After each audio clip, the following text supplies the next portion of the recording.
Back to the inauguration. In that last bit, just before they came to us in the studios, you would have seen the faces of many of the governors in the 29 states, some of them returning, some of them not returning, new faces. And they will be essential to how this 4 years, the next 4 years, will go on. We were discussing before we went on the break, and I said I was going to ask Mrs. Oguyemi about women participation and so on. But then the report you saw there had to do with electoral reform. And I'm very happy that we have, I think, 2 lawyers on the panel here. And then, of course, we take a look at that as well. Because critically, whatever it is, the last question Ijoma asked had to do with the process leading up to this and all the kinds of issues that were generated and raised about that process. The electoral reform. But before we go to that, I want to ask about this issue of gender that I promised I was going to ask before the break. Very few women, far fewer women than were even there before, were elected this time around. And there are those who are advocating that, you know, women need to be, if not exactly represented the way they are in the population, represented going by the consensus 35%. We haven't attained that except under former President Goodluck Jonathan. Do you see, going from what Ijoma mentioned earlier about the gender plan, do you see the president working towards achieving that, given political imperatives of appointments such as the cabinet? I'm not the president. Neither am I his spokesperson, and I don't work in the presidency office. However, I'm hopeful. I really am hopeful. Why? Because the president has had 4 years. So we have the good stuff and the bad stuff and whatever.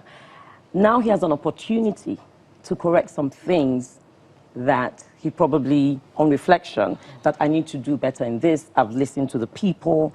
That's why I always believe that, you know, 4 years is probably, it's not enough for somebody to complete whatever mandates that they set for themselves or anything. They need the extra, the last 4 years. Yeah, but sorry, the second let's term, make a distinction between people who are appointees, so you just throw a woman there, and people who run for office and won. It's not just about visibility, it's about being effective where you are. So that's the plan exactly. we're looking at. But you're asking about ministers. Yes, I'm asking about the cabinet. Yes. So my understanding is that ministers, I don't think the president knows every single minister as in before he appointed them.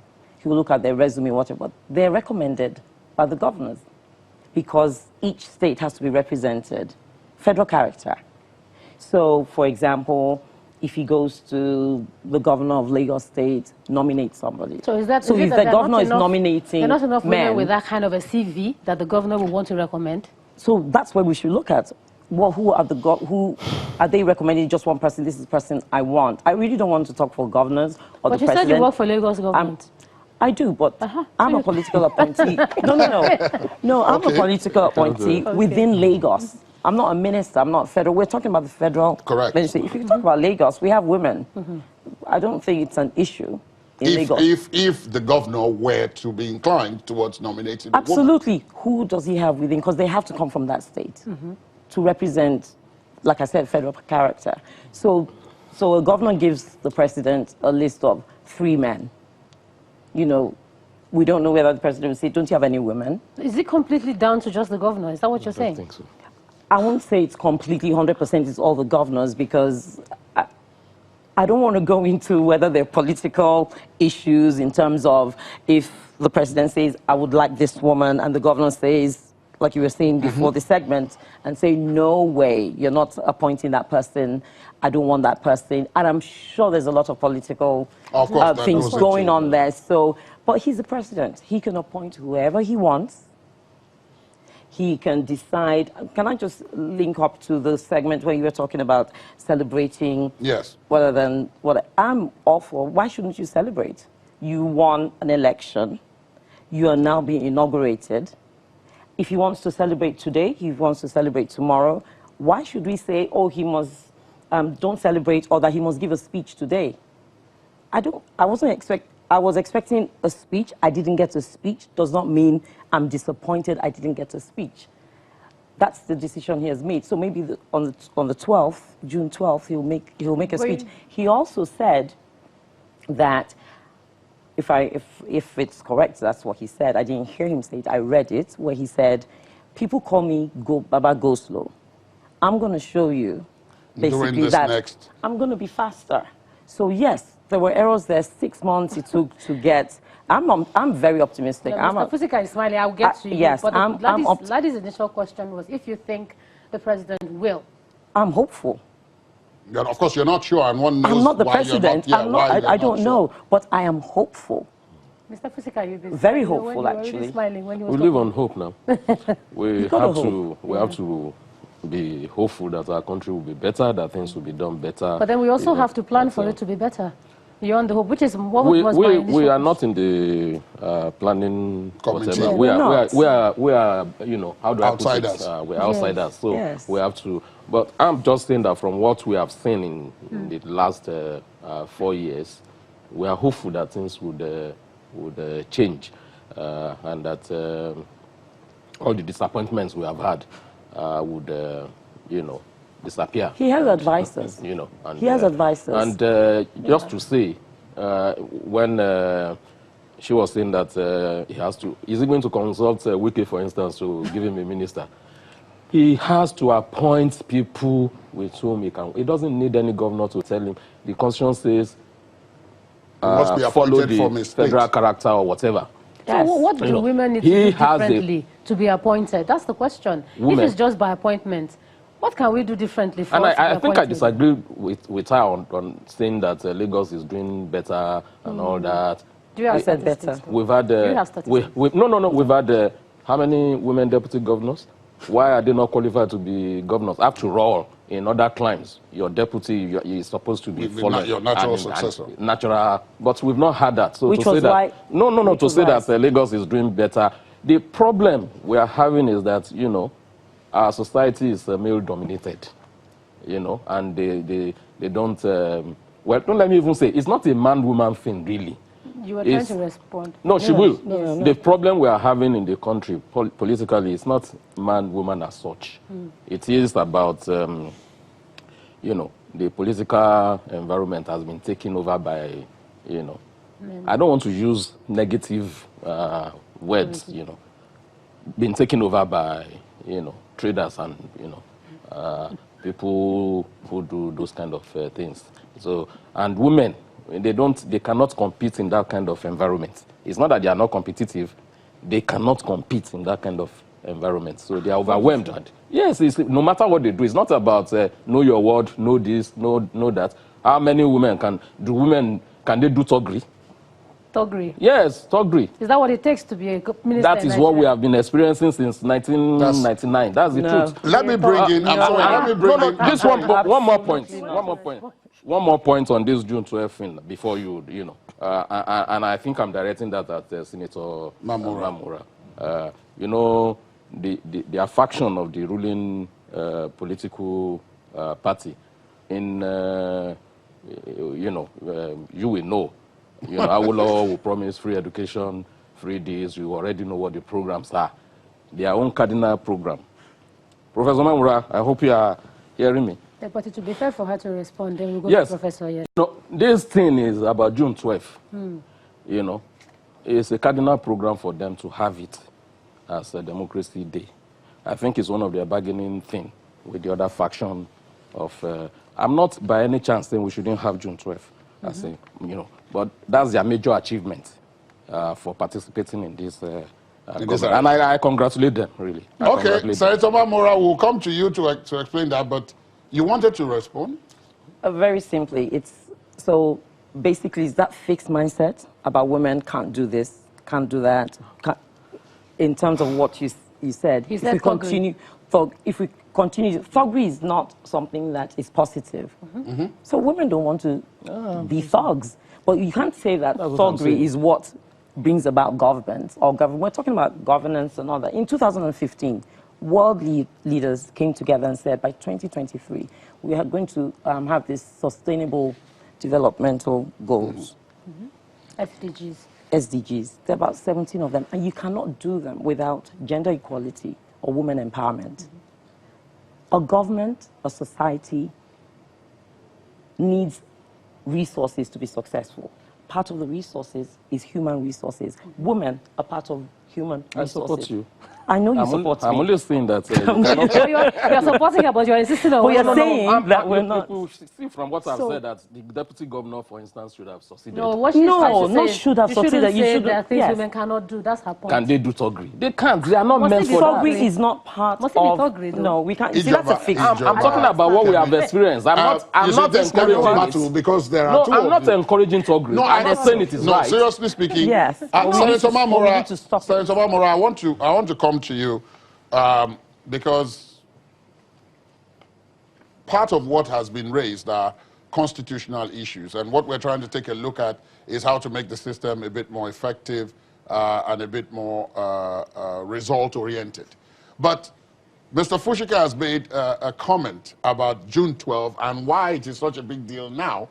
And his point is that you are a member of a group within the ruling party for whom June 12 was an objective for which you are being, as it were, compensated with this celebration of June 12 as Democracy Day as part of a political bargain between you and the other group within the ruling party. Do you want to respond to that? Well, it's not an issue of compensation. It's an issue of addressing a reality, a national reality, not an issue of compensation of a group within, or the legacy party within the APC. No, it's not. It's addressing a national issue and addressing the reality of that situation. And that's what happened. Now, back to my friend and brother there, Fusika. Now, the manifestos of the legacy parties were distilled and blended to become APC. And one of the cardinal objectives of APC is qualitative education.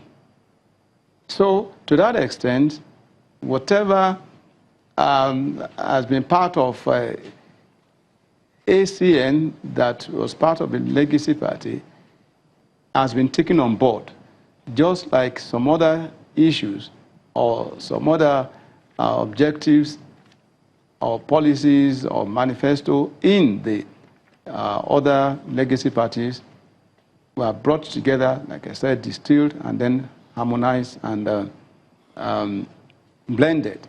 So it's still part of our own cardinal objectives. So we are very comfortable with that. Let me ask in terms you, of what we do. As someone who had been a principal officer of the National Assembly, we've been talking about electoral reform and so on.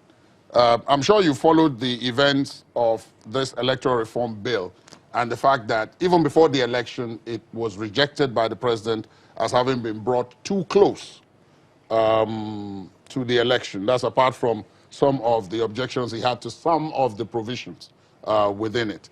The National Assembly took it back, reworked some of the identified provisions and sent it back.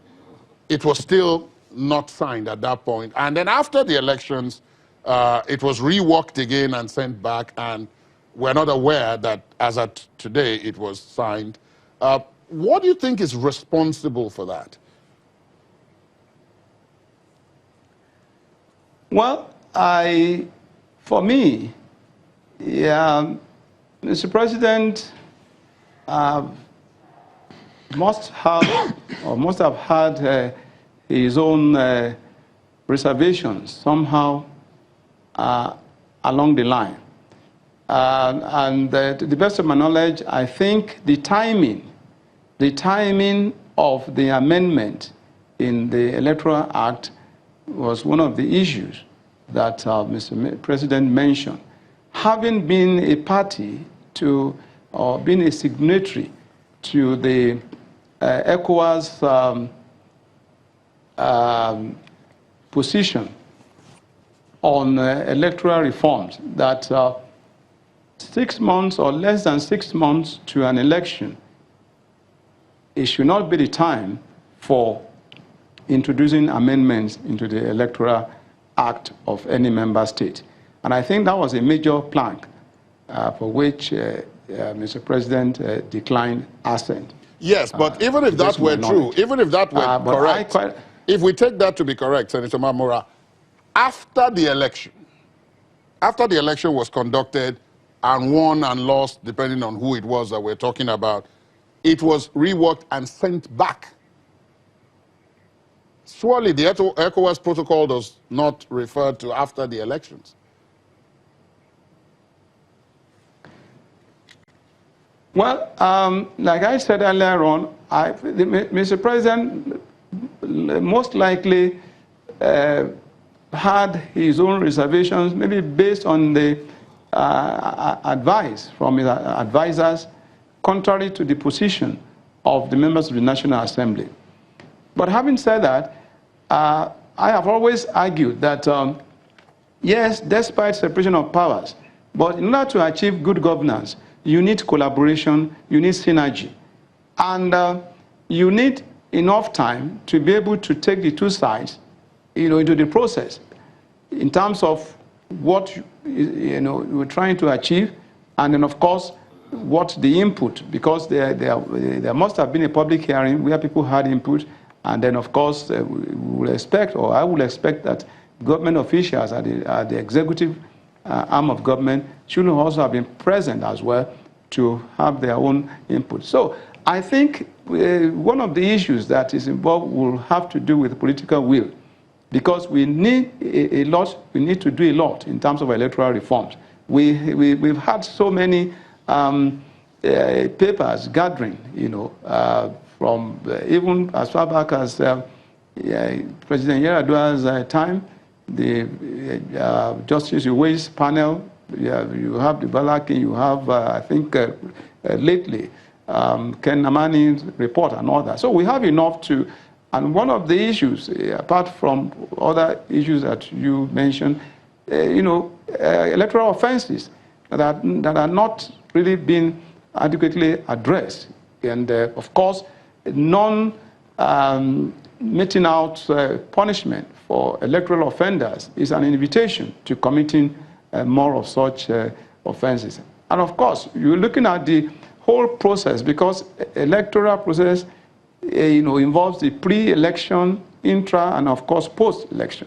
Look at what happened in Zamfara and even in Rivers, which had to do even with the process of members emerging from the platform of one party or the other that was flawed, and leading to the pronouncement of the Supreme Court, excluding, as it were, completely a party. So we need to look at that, and again, even post-election, where you may have a candidate enjoying the benefits of an election up to about 3 or more years out of 4-year term before the election of that candidate is nullified. Like we had in one of the states, I think Kwara or thereabout, or Kogi, when the wrong person had been there for a period more than 3 years. I think that is not good for democracy, and particularly the electoral process. So quite a lot of things, but there has to be that synergy, that understanding, that collaboration for good governance, and the political will has to be there before some of these things can really become meaningful and help the electoral process to grow. Okay, Professor Jido, for a very interesting points there from Senator Mamora, I'm going to let you respond to that, or tell us what you think about the same issue right on the other side of the break. Let's take a quick break. We'll be right back.